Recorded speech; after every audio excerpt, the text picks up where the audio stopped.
तीन भुवन में सार वीतरागवे जानता, शिव स्वरूप शिवकार नमः त्रयोग संहारिके। चहुँ गति दुख जीव भरे हैं, परिवर्तन पंच करे हैं, सब विधि संसार असारा, या में सुख नाही लगारा।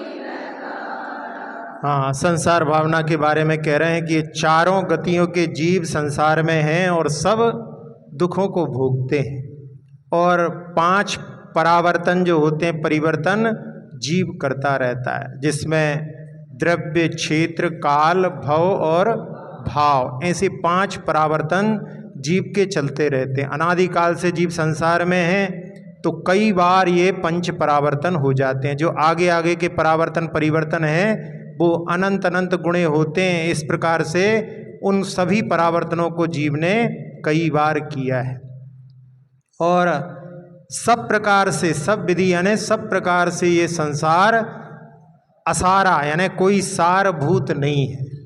जैसे केले का वृक्ष होता है, उसमें एक के बाद एक जो है खुलता जाता है, अंदर सारभूत कुछ नहीं निकलता। लकड़ी जैसे ठोस होती है अन्य पेड़ों में, ऐसी केले के वृक्ष में नहीं होती, वो एक के बाद एक खुलते जाते हैं। जैसे प्याज के छिलके होते हैं, ऐसे ही जो है उसके जो है एक के बाद एक निकलते जाते हैं, कोई ठोस उसमें यानी सार नहीं होता। सारभूत पदार्थ संसार में कुछ नहीं है। और कह रहे हैं या में सुख ना ही लगारा। लगारा का अर्थ क्या होता है, क्या समझते हो आप लोग? पढ़ते तो है 12 भावना, क्या है लगारा का अर्थ? लगार शब्द का, लगारा शब्द का अर्थ क्या लिखा हुआ है इसमें किताब में, थोड़ा सा बोल रहे हैं, लेकिन लगार शब्द जो है ये नहीं, संसार में सुख नहीं, तो या में ने संसार में, सुख ना ही, ये तो इतना हो गया, संसार में सुख नहीं इतना ही हो गया, लगारा बोला है आगे यानी थोड़ा सा भी ऐसे कह रहे हैं, लेकिन ये मूल में शब्द जो है ये बुंदेलखंडी शब्द है। लगार शब्द होता है एक, लगार वहाँ पे चलता है लगार। लगार का अर्थ क्या होता है? जैसे आप लोग खीर बनाते हो, खीर बनाने के बाद में खीर जो है बर्तन में से निकाल ली, लेकिन उसमें कुछ कुछ थोड़ी थोड़ी चिपकी रहती है, तो चम्मच से या कभी उंगली डाल करके उसको भी निकालने की कोशिश करते हैं, तो वो लगार कहलाती। थोड़ा सा जैसे दूध के बर्तन में थोड़ी थोड़ी चिपकी रहती है, उसको लगार बोलते हैं। तो या जो नारियल भी होता है उसमें भी जो आती है क्रीम आती है ना, उसको भी लोग जो है निकालने की कोशिश करते हैं, तो कहीं पे थोड़ी बहुत रहती है तो उसको उंगली से खाने की कोशिश करते हैं, तो वो लगार कहलाती। तो लगार का अर्थ क्या हुआ कि बिल्कुल थोड़ा बहुत जो चिपका रह जाता है, ऐसा सुख भी संसार में नहीं है, ये इसका मतलब है। लगारा भी नहीं है, मतलब थोड़ा बहुत भी सुख संसार में नहीं है। अब 4 गतियों के दुखों के बारे में बतलाया है। भाई 3 गतियों में तो नरक में तो बहुत सुना है कि बहुत दुख होते हैं, पढ़ा भी अपन ने पहली ढाल में। त्रियंचों के दुख भी अपने लिए दिखाई देते हैं, मनुष्यों में भी कई प्रकार के दुख देखने के लिए मिलते हैं, लेकिन स्वर्गों में तो सुख होता है ऐसा सुनते हैं, लेकिन स्वर्गों का सुख भी सुख नहीं वास्तव में। वैसे जो है उसका स्वर्ग का नाम क्या है? इष्टोपदेश में उसको नाक कहा है, नाक, नाकौ कसाम सौख्यम। हाँ, तो नाक शब्द क्या होता है? ना अकह इति नाकह, जहाँ पर अक यानी दुख नहीं है वो नाक यानी स्वर्ग है। तो परिभाषा से तो ऐसे ही लगता है कि जहाँ पर दुख नहीं है तो वहाँ पर काय के दुख नहीं है, जन्म का कोई दुख नहीं है। जन्म का है ना, जन्म होते समय में जैसे जो है यहाँ पर गर्भ के दुख हैं, जन्म के समय जो दुख हैं जीव के लिए, मनुष्यों के लिए, वैसा दुख उनको नहीं। वहाँ तो बिल्कुल तैयार 16 बरस के जैसे, और बस कपाट खुल जाता है तो उसमें से वो उठ करके सो करके उठते हैं, तो जन्म का कोई दुख नहीं उनके लिए। फिर मरण का भी कोई दुख नहीं होता। मरण में ये बात अलग है कि ये सब छूट जाएगा, उसका दुख है, लेकिन मरण में जैसी वेदना मनुष्यों के लिए, त्रियंचों के लिए होती है, वैसी वेदना उनको नहीं होती। तो जन्म का नहीं है, मरण का नहीं है, और जरा भी नहीं होती वहाँ पर। इसलिए उनके लिए त्रिदश कहा जाता है। त्रिदशपति जो इंद्र हैं उनको त्रिदशपति कहा जाता है। तो 3 दशाएं जहाँ पर समान हैं, यानी बचपन, बुढ़ापा, जवानी सब समान है वहाँ पर, यानी ना तो बचपन है ना बुढ़ापा है, बस जवानी जवानी। तो 3 दशाएं समान हैं। ऐसे स्वर्ग में बुढ़ापे का भी दुख नहीं है, और काय का दुख नहीं है, रोग का भी कोई दुख नहीं है, कोई रोग नहीं होता उनके लिए। और भोजन आदि के लिए भी जो है पुरुषार्थ आदि करके ना कुछ कमाई करना हो, धन करना हो, उसके लिए वो भी उनके लिए दुख नहीं है, यानी वो भी जो है उनके लिए सहज प्राप्त हो जाता है। फिर काय का दुख है उनके लिए, तो उनके लिए जो दुख होता है, उनके लिए मानसिक दुख बहुत होता है। उसमें जो 12वें स्वर्ग तक के देव होते हैं, वो ऊपर के जो है बड़े रिद्धिधारी देव हैं, उनकी जो संपत्ति होती है उसको देख करके जलते हैं। केवल 12वें स्वर्ग तक होता है। इसके माध्यम से कई जीव जो है अपना कल्याण भी कर लेते हैं, उनसे उनको सम्यक दर्शन भी प्राप्त हो जाता है, लेकिन वो जलन रहती है। और उसमें भी बहुत सारे जो भेद हैं उनके, इंद्र, सामानिक आदि, तो उसमें जो नीचे जो वाले हैं, किल्विष जाति के जो देव होते हैं, वो इंद्र की सभा में प्रवेश नहीं कर सकते। बने देव हैं लेकिन वहाँ पे उनकी सभा में उनको प्रवेश नहीं मिलता। तो ये भी एक दुख रहता है। और अंत समय में 6 महीने पहले जब माला मुरझा जाती है, तीर्थंकर जो बनने वाले हैं उनके अलावा जो रहते हैं उनकी माला मुरझाती है, तो उस समय में उनके लिए जो रत्न आभूषण रहते हैं उनकी भी आभा फीकी पड़ जाती है। तब उस समय में उनके लिए कहते हैं इतना तीव्र दुख होता है जितना तीव्र दुख संसार में कहीं नहीं होता। और साथ ही साथ में देव और देवियों दोनों की आयु अलग अलग रहती है। देवों की आयु तो सागरों में रहती है, देवियों की आयु उत्कृष्ट 55 पल्ले तक है। तो वो जो है, जब कई बार ऐसा होता है कि देव पहले चले गए, देवी रह गई। जैसे आदिनाथ भगवान के पूर्व में जब वहाँ पर ललितांग जो देव थे वो पहले चले गए, और जो देवी थी स्वयं प्रभा वो रह गई, तो उसके लिए दुख हुआ। और जिस जीवन में कई जो है देवियाँ निकली हैं, तो जो देवी जाती है उसका दुख, बिच्छू का वहाँ पर दुख होता है, तो ये दुख रहता है। केवल एक भोग भूमि एक ऐसी है जहाँ पर जो है पति पत्नी के वियोग का दुख नहीं होता, क्योंकि दोनों एक साथ उत्पन्न होते हैं और एक साथ मरण को प्राप्त होते हैं। इसके अलावा संसार में इसी प्रकार के संयोग से वियोग में दुख की स्थिति बनती है। तो देवों में जो है इतने प्रकार के दुख वहाँ पर होते हैं, इसलिए देवों में। और जो इंद्रिय सुख भी हैं उसमें भी निराकुलता नहीं है, उसमें भी आकुलता ही रहती है, क्योंकि इंद्रिय के जो सुख होते हैं वो आकुलता को ही उत्पन्न करने वाले होते हैं। इसलिए कुंद कुंद स्वामी ने प्रवचन सार में लिखा है कि जो भी विषयों में रत है, मतलब अंदर की पीड़ा को मिटाने के लिए कार्य कर रहा है, तो उसके पास में आकुलता स्पष्ट है, दुख का सद्भाव वहाँ पर स्पष्ट है। तो ऐसा जो है देवों में। अब मनुष्यों में भी देखें अपन, मनुष्यों में कई बार जो है ऐसे जो है कहीं किसी का एक्सीडेंट हो जाता है, फिर उसके बाद में उसका जीवन देखो, कई बार तो पूरी रीढ़ की हड्डी तहस नहस हो गई, अब उठ नहीं सकते, पूरे समय तक आखिरी तक जीवन जो है पड़े रहते हैं, दूसरे के ऊपर आश्रित हो जाते हैं। कई बार जन्म से ही ऐसा जन्म हो जाता है कि जहाँ पर उनका जो है पूरा जो है संरक्षण केवल माता पिता की जिम्मेदारी हो जाता है। तो ऐसा कई बार जो है कोई अग्नि आदि कांड में जहाँ पर जला दी जाते हैं, तो उनके शरीर में इतनी पीड़ा रहती है, शरीर को जो है अपन ज़्यादा देर तक जले हुए शरीर को आंखों से देख नहीं सकते। लाल लाल शरीर जो है मन में, मतलब थोड़ी देर में जो है कितना भी जो है जो ग्लानि से रहित हो उसके अंदर भी ग्लानि उत्पन्न कर दे, ऐसा जो है शरीर, जला हुआ शरीर जो रहता है उसकी ऐसी स्थिति रहती है। और जहाँ लेटे रहते हैं वहाँ पर बेड शूल्स आदि इतने पड़ जाते हैं कि शरीर में, क्योंकि पलटने वाला कोई नहीं है, तो उसमें भी बहुत, यानी संसार में देखा जाए तो मनुष्यों के भी कई प्रकार के दुख होते हैं। त्रिंशों के दुखों को तो अपन पहले देख ही चुके हैं, और नारकियों के दुखों के बारे में तो इस प्रकार से यहाँ पर कह रहे हैं, चारों गतियों में जो जीव हैं वो सब दुखों से भरे हुए हैं। और जिस परिवर्तन के बारे में बतलाया, जिसमें कि जीव जो है, जहाँ ऐसा कोई द्रव्य नहीं जो उसने नहीं भोगा हो, ऐसा कोई क्षेत्र नहीं जहाँ पर उसका जन्म मरण नहीं हुआ, ऐसा कोई काल नहीं और ऐसा कोई भव नहीं, बस केवल जो हैं ऊपर के जो नवग्रह के ऊपर के भव होते हैं वो जीव ने प्राप्त नहीं किए। जब इस परिवर्तन को लगाते हैं तो नरकों में तो 33 सागर तक लगाएंगे, लेकिन स्वर्गों में 31 सागर तक, कि 31 सागर तक ही केवल वहाँ पर मिथ्या दृष्टि उत्पन्न हो सकता है। 32 सागर की आयु प्राप्त की तो उस नियम से सम्यक दृष्टि ही होगा। तो ऐसी स्थिति के कारण में बस केवल उन पदों को, या जो एक भवावतारी पद हैं, दक्षिण इंद्र आदि लोकांतिक देव हैं, उनको प्राप्त नहीं करते। तो उनके अलावा जितने भी होते हैं उनके सब पंच परावर्तन, पंच परिवर्तन चलते रहते हैं। तो ऐसे संसार में जहाँ पर सुख की लगार भी नहीं है, ऐसे संसार के स्वरूप को समझ करके और इस संसार से पार होने का भाव इस संसार भावना के माध्यम से उत्पन्न होता है। अब एकत्व भावना को बतलाते हैं। शुभ अशुभ कर्म फल जेते, भोगे जिये कहीं तेते, सुत दारा होए न सीरी, सब स्वार्थ के हैं भीरी।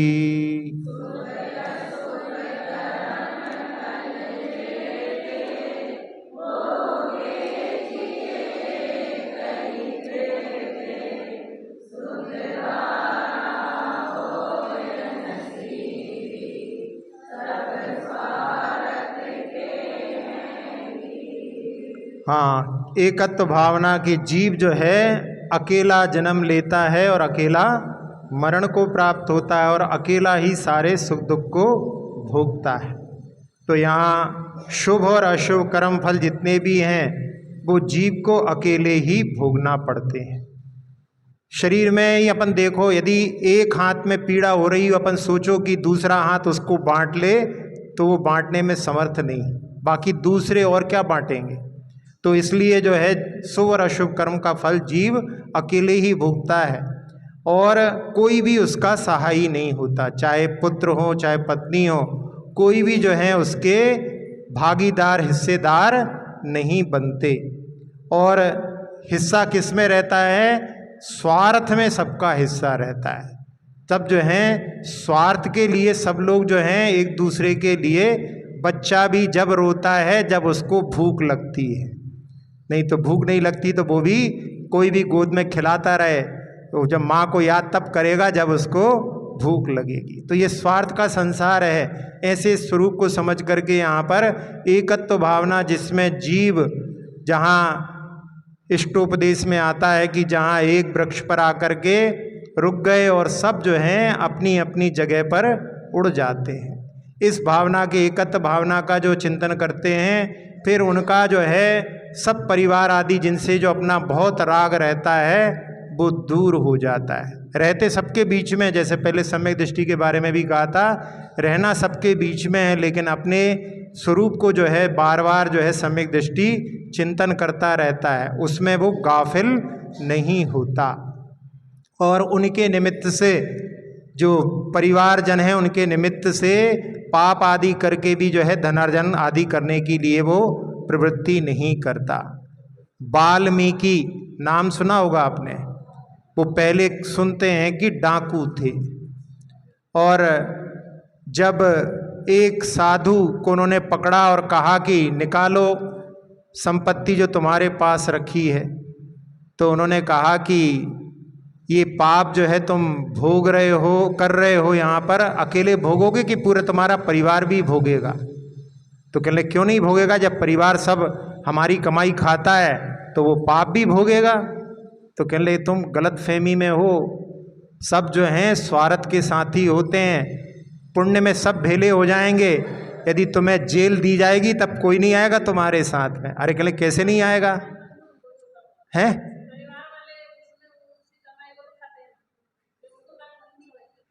कर्म बंद यदि तब हो जब वो कहें कि आप पाप करो।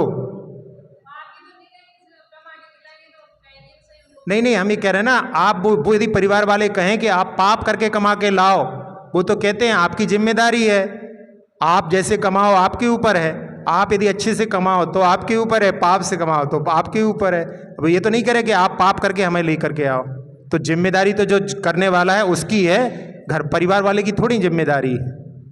वो यदि कहें, उसमें समर्थन करें कि हाँ आप जो पाप कर रहे हो बहुत अच्छा है, तब फिर उनमें उनकी भागीदारी बनेगी, नहीं तो काहे को भागीदारी बनेगी। तो इसलिए यहाँ पर जो है, वहाँ जिस वाल्मीकि ने जब कहा कि सारे परिवार वाले हमारा साथ देंगे, तो उन्होंने कहा तुम गलतफहमी में हो, जा कर के पूछ करके आओ। तो कहने लगे आप तो बहुत सियाणे समझते हो अपने आप को, हम वहाँ जाएं और आप भाग जाओ। तो उन्होंने कहा कि हमें बांध करके चले जाओ, घर वालों से पूछ आओ। तो बांध करके कि अपना जो शिकार है चला नहीं जाए, गए घर पर, और घर पर माता पिता सबसे पूछा तो सबने कहा कि बेटा ऐसी कैसी बात करते हो, पुत्र तो जो है माता पिता की कल्याण की भावना सोचता है, तुम हमें पाप देने की भावना सोच रहे हो। पुत्र आदि ने भी ऐसे ही कहा कि पुत्र तो जो है, पिता तो जो है पुत्र का संरक्षण करते हैं और आप हमारे लिए संकट में डालना चाहते हो। सबने हाथ खड़े कर लिए। तब उसकी जो है दृष्टि खुली कि अभी तक मैं सोचता था कि सब लोग साथ देंगे, लेकिन कोई साथ नहीं देता। तो ऐसा जो है जब समझ में आता है, तो फिर उसके लिए पाप आदि करने के लिए, जब एकत्व भावना है तो अपन सबके लिए क्यों पाप करें, अच्छे कार्य करके जो जिम्मेदारी होती है उसको निभाने के लिए तत्पर होता है, पाप कार्यों से विमुख होता है। जल पे ज्यों जिय तन मेला, पे भिन्न भिन्न नहीं भेला, तो प्रगट जुदे धन धामा, क्यों होए एक मिल सुत रामा।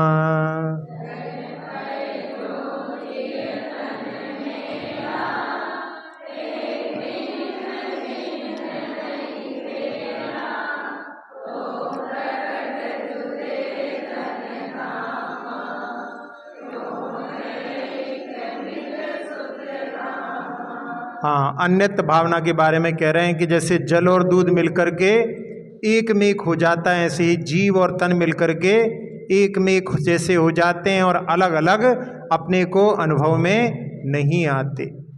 और जब शरीर भी अपना नहीं है, इस उदाहरण के माध्यम से समझे मिल गया है, तो बाकी सब चीज़ें जो हैं वो तो प्रकट रूप में ही अलग अलग हैं। तो जिसमें धन धाम आदि जो हैं सब प्रकट रूप से अलग हैं, फिर ये सब मिलकर के एक कैसे हो सकते हैं। इस प्रकार से जो स्त्री पुत्र आदि हैं, मकान आदि पैसा आदि सब अलग अलग हैं, तो वो अपने एक में कैसे हो सकते हैं। इसलिए जैसा कि वहाँ पर अपन ने भूधरदास जी के उसमें पढ़ रहे थे, सुन रहे थे कि जहाँ देह अपनी नहीं तहाँ ना अपना कोई। सरल शब्दों में उन्होंने कि जब शरीर भी अपना नहीं है तो बाकी सब चीज़ें अपनी कैसे हो सकती हैं। तो यहाँ जैसे एक उदाहरण के माध्यम से इसमें ये भी कि जैसे दूध में पानी मिला होता है, लेकिन वहाँ पर पुरुषार्थ करते हैं तो दूध को पानी से अलग कर सकते हैं। ऐसे ही पुरुषार्थ के माध्यम से जो अपना शरीर से संपर्क हुआ है, वो पुरुषार्थ के माध्यम से उसको अपन अलग भी कर सकते हैं। तो ये एकत्व भावना और अन्यत्व भावना में कोई ज़्यादा अंतर नहीं है, एक ही सिक्के के दो पहलू हैं। एक में मैं अकेला हूँ और दूसरे में मेरा कोई नहीं, बात वही है, अंतर कुछ नहीं है। एक में जो है जहाँ पर जो कहा जाता है कि सकारात्मक रूप से कहा गया है और एक में नकारात्मक रूप से कहा है, तो वहाँ पर बस केवल कि जो अन्यत्व भावना में कि कोई भी मेरा नहीं है, ऐसा जो है चिंतन करना। इसका चिंतन भी जो है अपने यदि प्रतिदिन करें तो उसके माध्यम से जहाँ अपन सब चीज़ों पदार्थों को अपना मानते हैं, वास्तव में जिस पदार्थ के लिए अपन अपना कहते हैं उस पदार्थ ने कभी भी अपने को नहीं कहा कि मैं तुम्हारा हूँ। मकान होता है, मकान किसका है, कहते हैं कि मकान फला का है, फला का। वैसे मकान तो जो है मिट्टी सीमेंट और गारे का होता है। और गहने किसके होते हैं, तो वो गहने में भी जो है स्वर्ण के होते हैं, चांदी के होते हैं, जिससे बने उसी के होते हैं, लेकिन फिर भी जो है नहीं ये मेरा हार है, ये मेरा हार है। तो ये सब उन चीज़ों को अपन अपना मानते हैं, उनको कहने का पद्धति भी जो है बदल सकते हैं। भैया ये तो सोने का है, कहने के लिए हम अपना कहते हैं, ऐसी जो है दृष्टि वहाँ पर आना चाहिए, लेकिन नहीं आ पाती। जिस घर में रहते हैं उस घर में भी अपने लिए कि ये हमारा घर है, हमारे घर में पहले कोई और रहता था, आगे और कोई रहेगा। तो ऐसी जो है दृष्टि, जब कभी आप कहीं तीर्थ स्थान पे जाते हो या कहीं टूरिस्ट प्लेस पे जाते हो, जहाँ जो कमरा रहता है वहाँ पर कहते हो कि वो वाला कमरा हमारा है, वो वाला कमरा हमारा है, लेकिन मन में क्या समझते हो, 2-4 दिन के लिए रुके हैं, बस 2-4 दिन का अपना है। लेकिन जिस घर में रहते हो उसके प्रति ऐसे भाव नहीं आते कि ये जो है हम इसको अपना कह रहे हैं, लेकिन वास्तव में ये हमारा नहीं है। तो ये अन्यत्व भावना अपने लिए सब पदार्थों में जिनमें अपन अपना उनको मानते हैं, उनसे अपने राग को तोड़ने का कार्य करती है। तो ऐसे जो है एकत्व भावना, अन्यत्व भावना, दोनों भावनाएं जो हैं बड़ी जीव के लिए, ध्यान आदि के लिए बड़ी जो है सशक्त भावनाएं हैं, जिनका प्रतिदिन जो है श्रावक के लिए भी चिंतन करके जो राग की परिणति है उसको तोड़ने का प्रयास करना चाहिए। पल रुधिर राध मल थैली की कस बसा देते मैली, नव द्वार बहे घिनकारी, अस देह करे किमियारी।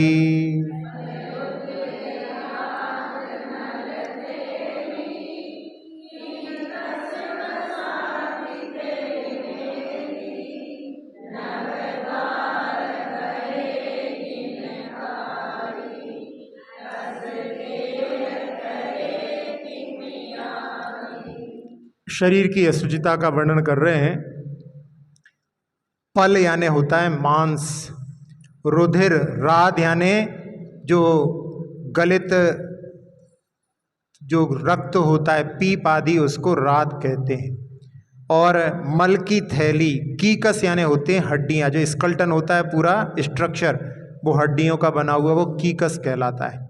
और वसादी तय मैली यानी वसा आदि, इसमें चर्बी आदि से ये अपवित्र है।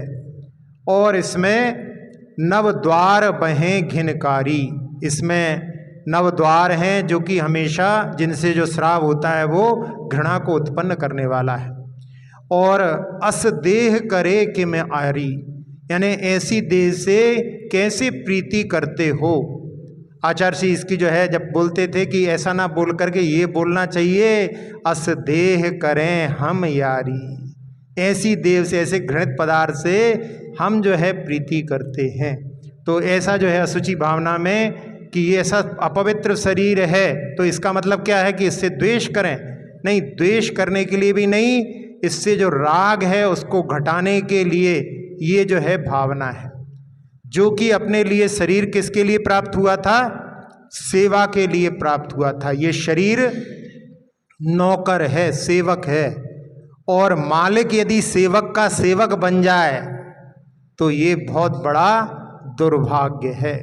जो सेवा के लिए मिला था उसकी सेवा करने लगे, लेकिन शरीर जो है उसके प्रति आसक्ति के कारण में उसकी सेवा में ही पूरा दिन निकल जाता है। तो ऐसे शरीर के प्रति राग को तोड़ने के लिए यहाँ पर ये प्रेरणा दी गई है। तो जहाँ जो शरीर जो कि बड़ा मनोहर लगता है, लेकिन किसके कारण में? ऊपर जो है थोड़ी सी मक्खी की जो पंख हैं उसके समान पतली चादर इसके ऊपर है, उसके माध्यम से ये शोभायमान लगती है। अंदर तो जो है सबके अंदर ऐसा घृणित पदार्थ है जिसका वर्णन यहाँ पर किया गया है। और यहाँ जो नवद्वार बताएं, वैसे एक एक रोम भी जो जहाँ से पसीना निकलता है वो सब एक एक रोम द्वार भी वहाँ पर मल का द्वार ही है, उससे पसीना निकलता है। तो इसीलिए जहाँ बोलते हैं, एक दोहा चलता है, 4 मिले 64 खिले, 4 मिले 64 खिले, मिले मिले 2 ही कर जोड़, मिले 4 कर जोड़, यानी 2-4 हाथ मिलते हैं तो उसमें। और हर से 60 करोड़, जब जो है नहीं, सज्जन से सज्जन मिले हर से 60 करोड़, तो 60 करोड़ का अर्थ यानी 1 करोड़ 60 लाख रोम दोनों के, यानी एक के जो है शरीर में रोम 80 लाख होते हैं, तो 80 लाख का दुगना जो है 1 करोड़ 60 लाख हो जाता है। तो इतने जो है रोम शरीर में होते हैं। तो ये जो है इनसे भी पसीना निकलता है, तो ये भी जो है सब छिद्र हैं जिनके माध्यम से शरीर का जो है अपवित्र पदार्थ बाहर आता है। पसीने को भी अपवित्र मल ही के रूप में स्वीकार किया जाता है। वो बात अलग है कि वो जिसमें जैसी पवित्रता और उनमें रहती है वैसा उसमें नहीं माना जाता है। ऊपर से नीचे की ओर बढ़ने पर वो ज़्यादा से ज़्यादा अपवित्र माने जाते हैं। तो यहाँ जो इस भावना का अपन जब चिंतन करते हैं तो उसके माध्यम से अपना शरीर के प्रति राग घटता है, और राग घटना चाहिए। यदि उसके प्रति राग बना रहा तो फिर ये असुचि भावना का पढ़ने का जो है कोई अर्थ नहीं है। ऐसा जो है कार्तिकेय अनुप्रेक्षा में आचार्य कार्तिकेय ने हर भावना के पीछे दिया है कि जिस भावना को पढ़ते हैं उसका फल जो है अपने लिए प्राप्त होना चाहिए, नहीं तो ऐसे पाठ करने से कोई सार्थकता नहीं निकलती। तो शरीर जो कि बड़ा सुंदर दिखाई देता है लेकिन उसमें कब जो है रोग हो जाए उत्पन्न उसका कोई भरोसा नहीं। जिसमें एक उंगली में सन्नवधि, आचार्य कुंद कुंद स्वामी ने लिखा है कि एक उंगल बराबर में इसमें 96 रोग होते हैं, एक उंगली के बराबर प्रमाण इसमें। फिर पूरे शरीर में रोग कितने होंगे कहो, तो इतने छोटे से में इतने रोग हैं तो पूरे शरीर में कितने रोग होंगे। तो ऐसे जो हैं रोग के स्वरूप को समझ करके शरीर में रोग होते हैं, क्योंकि शरीर के लिए कहा जाता है शरीर व्याधि मंदिरम। तो जो शरीर में रोग होते हैं, और जो पहले बताया था कि इसके ऊपर जो पतली जो चढ़ी हुई है चादर उसके माध्यम से शोभायमान होता है, लेकिन यदि थोड़ा सा कहीं पर घाव हो जाए तब फिर मक्खी क्या करती है, मक्खी जो है उसी घाव पर जाती है। इसीलिए किसी कवि ने लिखा है व्रण का करती खोज मक्षी का दिव्य वदन में, यानी बहुत सुंदर शरीर है लेकिन वो जहाँ घाव होगा वहीं पर जाएगी। तो मक्खी का स्वभाव होता है कि जहाँ पर जो कमरे में मिठाई भी रखी हो और अपवित्र पदार्थ रखा हो तो वो जो है अपवित्र पदार्थ की ओर ही जाती है। तो ऐसा जो है वो मक्खी अपने लिए कहने के लिए कि हम संसार की सारी अपवित्र पदार्थों पर जो है जाते हैं, और आपके शरीर के अंदर भी ऐसा ही अपवित्र पदार्थ भरा हुआ है। तो उस व्रण के ऊपर आकर के वो मक्खी अपने लिए शिक्षा देती है कि इस शरीर के प्रति जो राग है उसमें तुम करते हो, लेकिन वैसा अपवित्र पदार्थ इस शरीर के अंदर भी है। इसीलिए किसी शायर ने लिखा कि मत फिसलो बाहर की सफाई पर, मत फिसलो बाहर की सफाई पर, और बर्क लिपटा है गोबर की मिठाई पर। यानी अंदर गोबर भरा हुआ है, ऊपर केवल चांदी का सोने का बर्क लगा हुआ है। ये शरीर की स्थिति है, हंसो नहीं इसमें, इस स्थिति शरीर को समझो इसमें कि शरीर सबका ऐसा ही है, लेकिन फिर भी अपन उसके राग करते हैं। इसलिए यहाँ पर लिखा असी देह करे किमियारी, और आचार्य जी के उन वर्णों को सब पढ़ो, इसको तो याद कर लिया करो कि असी देह करें हम यारी, ऐसी देह से जो कि पूर्णतः कहीं से कहीं तक जो है पवित्र नहीं है, फिर भी हम उसके प्रति राग करते हैं। तो फिर जो है जब राग छूटेगा तब फिर उसके माध्यम से अपन उसका जो है सही प्रयोग करेंगे। बहुत समय जो अपना सौंदर्य आदि में चला जाता है उसमें कटौती हो जाएगी। अपना जो है ठीक थोड़ा बहुत तो करते हैं, सभी लोग करते हैं, लेकिन उसी के लिए लगे रहें, उसमें ही बहुत सारा समय, अभी पर्यूषण का समय आएगा तो फिर उसको सजाने में अलग अलग जो है, दिन में 4 बार मंदिर आना है तो 4 प्रकार के वस्त्र और 4 प्रकार के गहने, ऐसा जो है उसमें सजाने की भावना फिर उत्पन्न नहीं होगी। आपके लिए नहीं बोल रहे, सब जगह के लिए कह रहे हैं, नहीं तो सोचो कि हमने देखा नहीं आपके यहाँ, वो तो बता रहे हैं केवल इसलिए कि अपने लिए जब शरीर के प्रति राग कम हो जाएगा तब फिर जो है, जब शरीर के प्रति राग कम होगा तो वो अपना भगवान के प्रति राग को बढ़ाने वाला होगा। जब तक शरीर के प्रति राग रहेगा तब तक अपन और जो है बाहर के जहाँ पर अपने पंच परमेष्टि हैं उनके प्रति राग की वृद्धि को नहीं कर सकते हैं। इसलिए आज जो है अपन ने 6 भावनाओं को यहाँ पर पढ़ लिया।